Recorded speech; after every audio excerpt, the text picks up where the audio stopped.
Hello guys! Magandang buhay muli sa inyo mga kaogang ko. Ayan, namili po ako.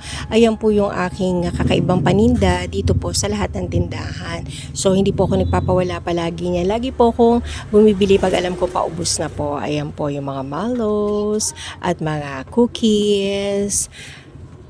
Ano yung binibili mo? Wait lang po guys ha. At talagang mabili po yan guys, no? Yung mga Hyro, mga Jolly Biscuit, cookies and mallows. At yung iba pa, yung mga maling, mga ano pa ba, yung Hansung. May binibilihan po talaga ako. Pero ito po mga biscuit ko sa Makati ko pa po binibili yan. Kaya box-box po yan. Pero maliit lang din na volume naman po yung pinamimili ko. Pero bastante lang po yan sa isang linggo. At then, tsaka ako ulit mamimili guys. Alright guys, tutulungan po ako ng aking anak na si Luis para mag-ayos po. Ayan po yung maling, ubos nga po agad eh.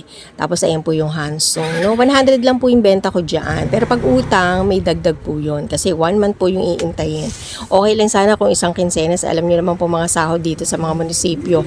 At sa iba pong may trabaho, ay monthly po ang bayad nila. No? Kaya may additional po yun. Pero pag kinsenas, same price lang din po sa cash. No? So, hindi naman ako ganun ano po sa pagtutubo. At standard lang naman po yung akin. Alright guys!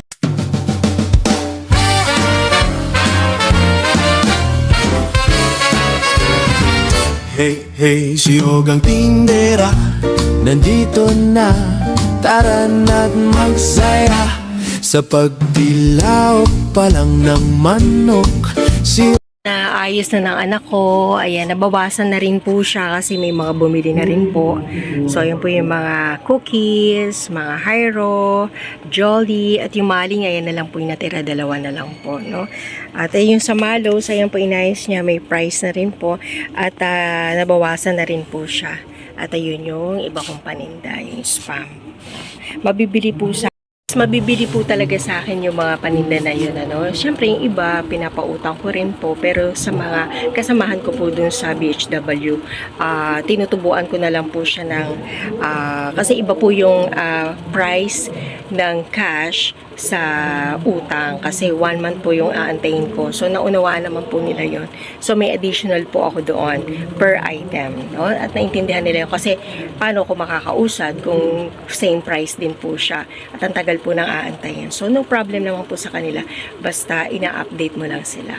So, hopefully, mas madagdagan pa at mga ibang paninda. Talagang dinadamihan ko po yung bili ng mga ibang paninda ko na wala sa iba. Kasi, gusto ko yung wala sa kanila, yun yung mas marami sa akin. Especially ngayon magpapasukan, kinukumpleto ko rin po unti-unti yung aking school supplies. At malilit na volume lang naman po yung mga binibili ko noon, pero napaka-importante na yung pagpasukan. Ang mabili po noon sa akin ng opening ng school po noon, index card, plastic cover, ballpen, lapis. Yan po yun, no? Ang mabibili po niyan.